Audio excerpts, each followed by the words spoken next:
santri dan seluruh warga yang ada di kampung Sukosari dan khususnya anak-anak santri. Yang kami hormati dan kami muliakan Sahibul Bait, beliau Bapak Kiai Ahmad Fauzi SHI beserta keluarga dan seluruh dzurriyyah. Semoga beliau senantiasa diberikan sehat walafiat, umur panjang, dan senantiasa bisa membimbing kita semua. Yang kami hormati Ustadz Sofyan beserta rombongan, dan tidak lupa kepada seluruh anak-anak santri putra yang berbahagia dan santri putri yang berseri-seri, insya Allah besok mendapatkan syafaatnya Nabi. Pertama, monggo kita haturkan puji syukur pada Allah Subhanahu wa Ta'ala, yang mana pada kesempatan pagi hari ini yang sangat cerah ini kita bisa bermuajahah, bermujalasah bersama dalam rangka tabarukan kali Habib Abdurrahman. Mugi-mugi kanthi wasilah kita tabarukan kepada beliau, kelak kita diakui sebagai umatnya Nabi Muhammad SAW. Amin. Kedua kalinya sholawat beriring salam mari kita haturkan kita pada junjungan kita baginda Nabi Agung Muhammad SAW. Beliaulah reformer umat, pemberi syafaat bagi umatnya yang rajin sholat dan membaca sholawat. Allahumma sholli ala Muhammad.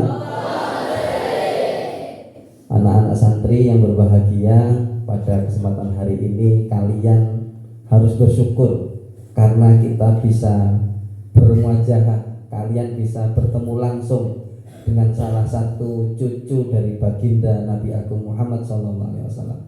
Selama ini kalian bermaulid memperingati hari kelahiran baginda Nabi Agung Muhammad SAW. Hari ini jenengan anak santri putra, santri putri dan semua bertemu dengan cucu beliau. Jadi rasanya deg-deg saya gitu. Jadi suatu kebungaan tersendiri. Ini masih bertemu dengan cucunya saja udah rasanya bahagia nggak karu-karuan. Apalagi besok kita di yaumul qiyamah berkumpul dengan baginda Nabi Agung Muhammad SAW. Sangat luar biasa sekali rasanya dan tentunya bahagia. Anak-anak sekalian, ini acaranya tunggal, nanti mohon Bib untuk diberi ular-ular anak-anak motivasi untuk belajarnya, tafakuh fiddin, dan juga untuk semangat formalnya.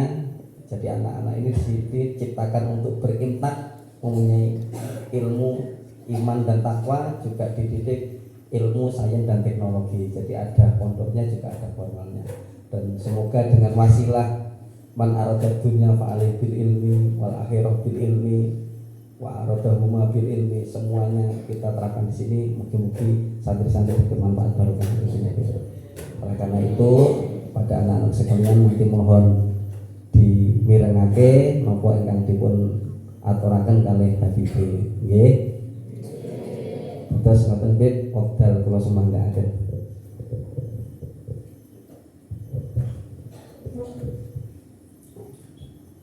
Assalamualaikum warahmatullahi wabarakatuh.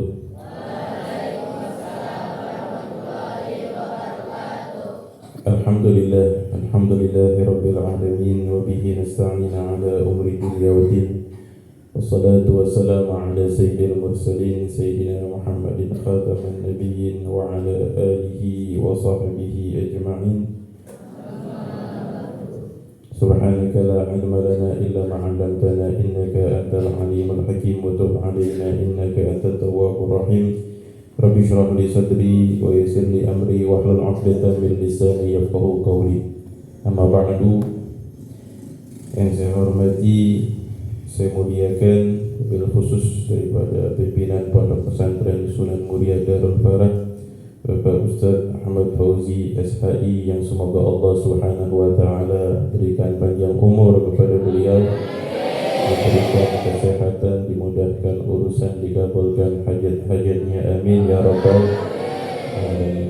Dan juga yang saya hormati Ustaz Sofyan seluruh daripada kepengurusan Pondok Pesantren Sunan Muria Darul Faraj, keluarga besar dan satri dan satriwati yang mudah-mudahan mendapatkan ilmu manfaat berkah dunia akhirat. Amin ya rabbal alamin. Alhamdulillah, ini salah satu kebahagiaan bagi saya pribadi bisa bersilaturahim, bisa mengunjungi daripada para pelajar yang ingin menuntut ilmu agama. Ini suatu kenikmatan. Nabi SAW menyampaikan, man yuridillahu bihi khairan yufaqihu fiddin. Allah Subhanahu wa Ta'ala kalau pengen ngasih kebaikan sama hamba, kalau Allah ingin menunjukkan kasih sayangnya kepada kita, itu bukan dikasih dunia, bukan dikasih harta, bukan dikasih jabatan. Tapi kalau tanda Allah itu sayang sama kita, Allah mudahkan kita untuk memahami ilmu agama. Jadi ini tanda sayangnya Allah sama antum-antum sekalian. Dikasih kemudahan untuk dapat belajar, untuk dapat menuntut ilmu, untuk dapat memberikan manfaat, baik sekarang khususnya nanti setelah menyelesaikan daripada pelajaran-pelajaran selama di pondok pesantren.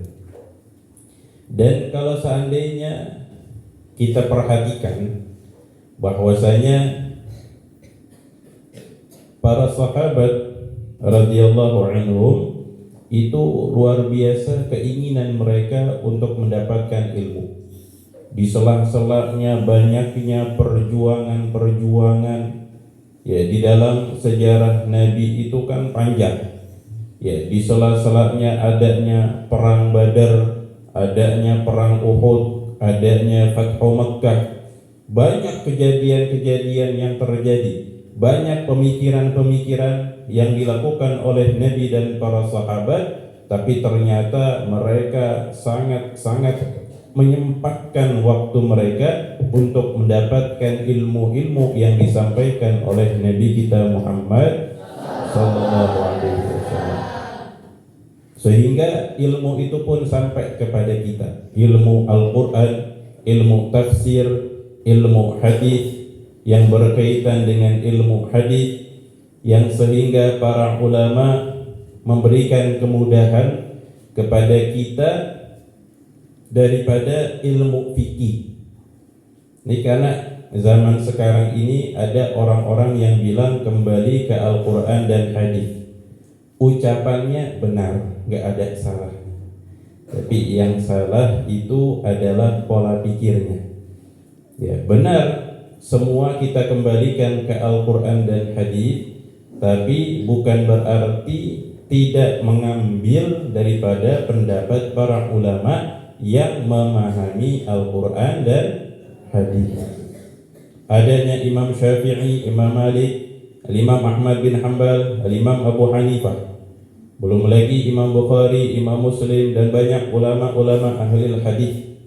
Ya, mereka pertama bermadhab. Yang kedua, mereka yang benar-benar memahami daripada Al-Quran dan hadis. Yang memahami Al-Quran, memahami daripada asbabun nuzulnya, yang memahami daripada tafsirnya, yang memahami ilmu hadisnya, yang memahami asbabul wurudnya dan sebagainya, sehingga mengemas, memberikan kemudahan bagi kita untuk dapat mempelajari ilmu fikih dan ilmu-ilmu yang lainnya. Ya, ilmu fikih biasa di sini dimulai ya Pak Ustaz, kita mabadi fiqhiyah, dilanjutkan risalah atau Safinatun Najah, Sulamut Taufiq, Fathul Gharib. Masya Allah. Ya, yang antum pelajarin dari ilmu-ilmu fikih yang tujuannya agar memahami ilmu agama, supaya kita bisa paham tata cara sholat yang benar, wudhu yang benar, bisa mengerti puasa yang benar, membayar zakat yang benar. Insya Allah mudah-mudahan melaksanakan haji yang baik dan benar. Ya, itu semuanya sudah diberi kemudahan sama para ulama-ulama kita. Ya, kalau seandainya kita mau memahami itu semua harus kembali ke Al-Quran dan hadis, ini kerepotan. Zaman sekarang kan orang-orang udah banyak yang males. Di zaman banyak orang-orang banyak males, banyak dikasih mudah, tapi bukannya tambah enak malah tambah males. Di zaman dahulu Imam Bukhari mau dapat satu hadis aja butuh perjalanan berhari-hari. Naik onta, turun lagi, jalan kaki lagi, lewat padang pasir, lewat pesisir. Cuma mau apa? Mendapatkan satu riwayat hadis yang sahih. Kita tinggal apa? Buka Google, kalau HP, buka Google, cari hadis apa? Keluar. Enakan kita apa Imam Bukhari? Kita enakan, tapi males apa enggak? Males, jarang yang buka HP-nya buat nyari hadis. Yang ada ngelihat ini, ngelihat itu. Tapi alhamdulillah pondok pesantren insya Allah terjaga sama hal-hal yang kayak gitu. Ya, ini adalah lingkungan yang menjaga kita dari perubahannya zaman, dari perubahan kebiasaan-kebiasaan orang. Ibarat para ulama kita itu sudah menyiapkan makanan, tinggal kita makan.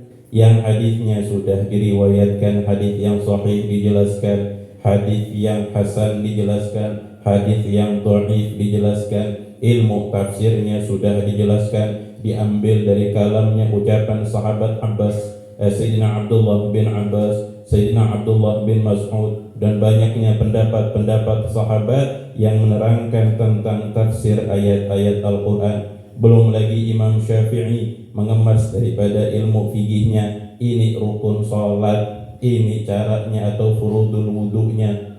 Ya, semuanya sudah banyak dikasih kemudahan. Ibarat makan ini sudah siap, tinggal kita makan.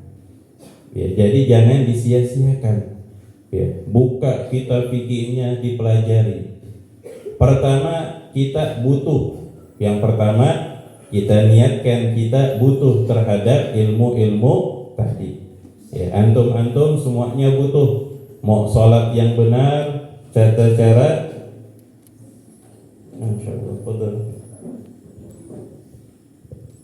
Halo wasallam. Ya, kita butuh buat melaksanakan ibadah baik dan benar. Yang kedua, jangan antum pikirin antum aja. Di rumah antum itu masih ada yang butuh dan belum paham daripada cara sholat yang benar. Ya, di sekitar kita ini ternyata masih ada di antara keluarga, kerabat, tetangga, orang-orang terdekat yang ternyata masih belum tahu cara berwudu yang baik dan benar. Dan antum inilah tanggung jawabnya. Ya, antum bertanggung jawab, belajar di sini, benar-benar belajar. Nanti pulang ke rumah dibawa ilmunya. Manfaat buat kita, manfaat buat keluarga. Manfaat buat kita, manfaat buat orang lain. Ya, sehingga kebaikan tadi menyebar luas. Ya, kebaikan tadi akan memberikan faedah bagi orang-orang terdekat. Belum lagi di tempat antum ada masjid-masjid yang butuh muadzin, yang butuh menjadi imam, yang membutuhkan sosok yang mengerti tentang agama. Ya, antum ini dibutuhkan. Jangan nganggap kita belajar, udah habis itu beres. Yang penting ulangan dapat bagus, udah selesai. Ternyata nggak sampai di situ. Justru nanti lebih bisa memberikan manfaat. Yang kita pelajari sekarang manfaat buat kita, terlebih lagi manfaat buat umat Islam. Ya, jadi jangan malas-malasan. Insya Allah semangat belajarnya. Belum lagi kalau yang berkaitan dengan kisahnya sahabat Sayyidina Abu Hurairah. Ya, Sayyidina Abu Hurairah itu namanya siapa? Nama aslinya siapa? Ada yang tahu? Kalau ada yang tahu angkat tangan, dapat hadiah. Hadiahnya apa ya? Hadiah ini? Coba lihat ada apa di kantor.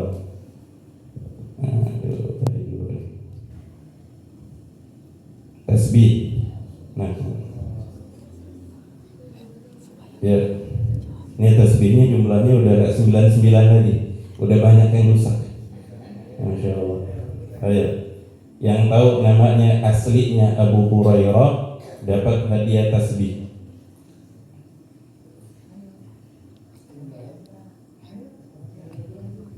Kayaknya kalau gak ada yang jawab kasih HP aja sekarang. Jangan ya. Ayo. Nggak ada yang tahu. Ya udah, nanti ada pertanyaan selanjutnya. Namanya adalah Abdurrahman bin Sakhr. Ini Abdurrahman ada di depan. Ya, namanya beliau adalah Abdurrahman bin Sakhr. Ketika setelah wafatnya Nabi, Sayyidina Abu Hurairah radhiyallahu anhu datang ke pasar. Apa yang dilakukan? Bilang, ngapain katanya? Ngabisin waktu di pasar. Bukan berarti kita nggak boleh ke pasar. Ya bukan berarti kita nggak boleh berdagang. Antum sekalian juga boleh. Ketika pulang ke rumah, niat berniaga, niat untuk berdagang, termasuk hal yang dilakukan oleh Nabi Muhammad Sallallahu Alaihi Wasallam dan banyaknya para sahabat, dan termasuk hal yang dianjurkan karena Nabi pernah bersabda yang di dalam hadisnya, at-tajiru shadiqul amin ma'a syuhada'i yaumal qiyamah. Pedagang yang jujur, syaratnya yang jujur, yang amanah, kata Nabi, nanti pada hari kiamat akan dibangkitkan bersama orang-orang yang wafat dalam keadaan syahid. Kan cuma dagang ya, datang ke pasar dapat untung. Ini yang perang, berjihad di jalan Allah sampai meninggal dunia. Orang yang berdagang ini bisa mendapatkan derajat yang luar biasa. Dia untung dunia, untung akhirat. Tapi syaratnya jujur dan amanah. Ya, ini syaratnya berat. Walhasil, tujuan Abu Hurairah ingin mengingatkan, datang ke pasar, bilang, ngapain kalian menghabiskan waktu di pasar? Artinya silahkan berdagang tapi sempatkan. Memang kenapa? Kata orang-orang yang di pasar. Kata Abu Hurairah radhiyallahu anhu, itu di masjid sedang dibagikan warisannya Nabi Muhammad sallallahu alaihi wasallam. Lagi dibagiin warisan. Ya, orang yang di pasar pikirannya apa? Warisan itu apa? Uang. Yang dibagiin harta. Akhirnya berbondong-bondonglah mereka datang ke masjid. Ternyata sampai masjid gak ada seorang pun yang sedang membagikan uang dan harta. Yang didapatkan adanya halaqah, adanya kelas yang sedang membahas ilmu fikih, perkara halal dan haram, adanya kelas para sahabat yang sedang membahas ilmu tafsir, ada yang sedang membahas ilmu hadis dan seterusnya. Akhirnya orang-orang yang tadi datang ke masjid kira-kira senang apa marah? Kok senang? Kan gak ada uangnya di masjid itu. Marah, kecewa. Ya, dikira bakal ada yang ngebagiin harta sampai masjid, kok nggak ada. Jauh-jauh dari pasar yang tadi lagi mau dapat keuntungan, rela ditinggalkan ke masjid, ternyata nggak ada. Apa? Akhirnya mereka datang lagi ke Abu Hurairah. Katanya ada warisan dibagiin, mana? Kau bohong, katanya. Maka Sayyidina Abu Hurairah radhiyallahu anhu menjelaskan yang disebutkan di dalam hadis, innal anbiya lam yuwarrithu dinaran wala dirhaman walakin warathul ilma. Ya, sesungguhnya para nabi, para rasul tidak mewariskan dinar dan dirham, enggak mewariskan emas, enggak mewariskan perak, tidak mewariskan harta, tapi yang diwariskan adalah ilmu. Jadi antum ini sedang mengambil warisannya Nabi Muhammad sallallahu alaihi wasallam. Ini yang berkaitan dengan syariat. Jadi disampaikan yang berkaitan dengan formal. Kolaborasi antara dunia akhirat ini suatu ajaran yang dianjurkan di dalam syariat.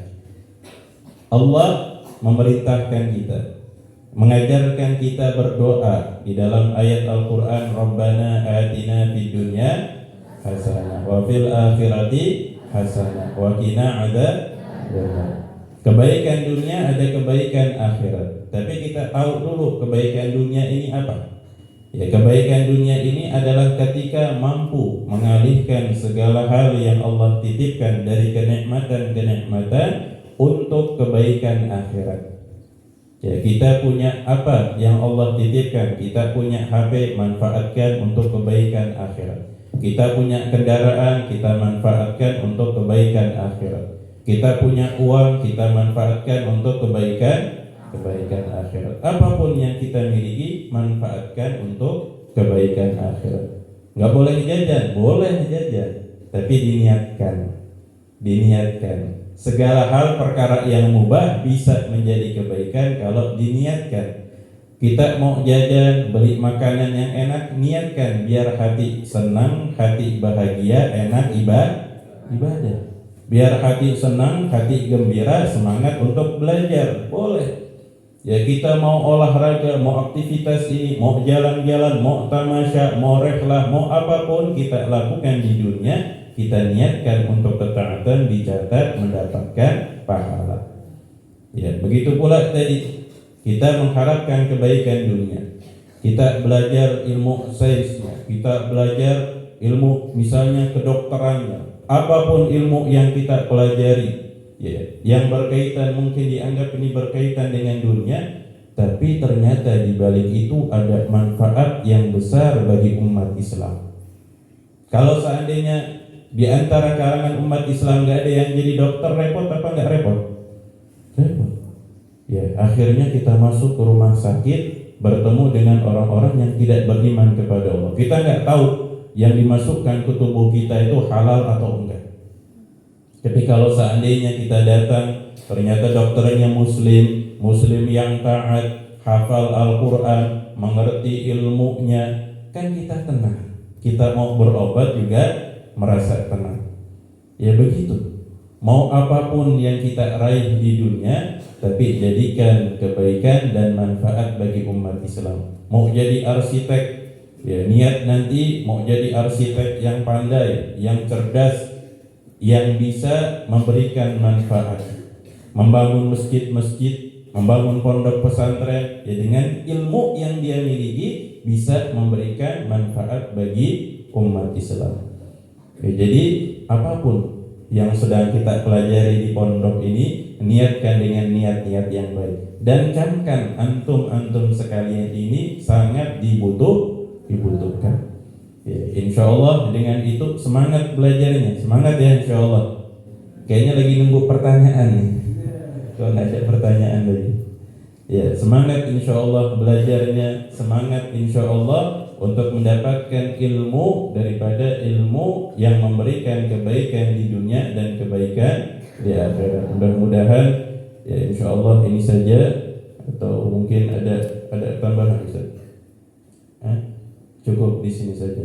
Insya Allah ini saja yang bisa saya sampaikan. Mudah-mudahan kita semua yang baik khususnya antum sekalian bisa lebih semangat belajar. Dan satu di antara hal yang penting juga, hormati ustaz, ya hormati guru, ya ta'zim, dan juga khidmah. Ya khidmah di dalam pondok pesantren itu faedah luar biasa. Karena Al-Habib Umar pernah mengatakan, man khadam gadam. Orang yang khidmah, ya, yang membantu baik keperluan ustadz ataupun keperluan pondok, dia khidmah, maka niscaya Allah akan memudahkan baginya. Allah akan memajukan dia. Dan tidak sedikit cerita-cerita banyaknya para ulama yang diangkat oleh Allah bukan karena banyaknya ilmu, tapi karena akhlak dan adab. Ya, karena akhlak dan adab. Ilmu itu pentingnya luar biasa, tapi yang lebih penting adalah ilmu yang diiringi dengan akhlak dan adab. Ya, insya Allah mudah-mudahan kita dapat ilmu yang berkah, ilmu yang manfaat, ilmu yang dapat memberikan kebaikan dunia akhirat, ilmu yang diiringi dengan adab dan akhlak yang dicontohkan oleh Nabi Muhammad sallallahu alaihi wasallam. Insya Allah, amin ya rabbal alamin. Subhanakallahumma wa bihamdika asyhadu an la ilaha illa anta astaghfiruka wa atubu ilaik. Wa sallallahu ala sayyidina Muhammadin wa ala alihi wa sahbihi wa sallam. walhamdulillahi rabbil alamin wal afu minkum wassalamu alaikum warahmatullahi taala wabarakatuh.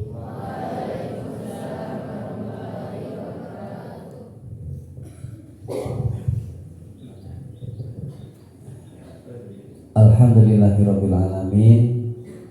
Anak-anak sekalian demikianlah tadi ular-ular sekaligus nasihat yang diberikan oleh beliau. Semoga ini bisa dipahami ya, dan jenengan bisa amalkan. Insya Allah apa yang beliau sampaikan tadi, kalau betul-betul kalian amalkan, kalian akan menjadi manusia yang bermanfaat untuk kita semuanya. Amin ya rabbal alamin. Demikian, selanjutnya mohon izin bikin foto tapi sama langsung madep sana aja, nggak usah sama tetap sini tapi balik sana.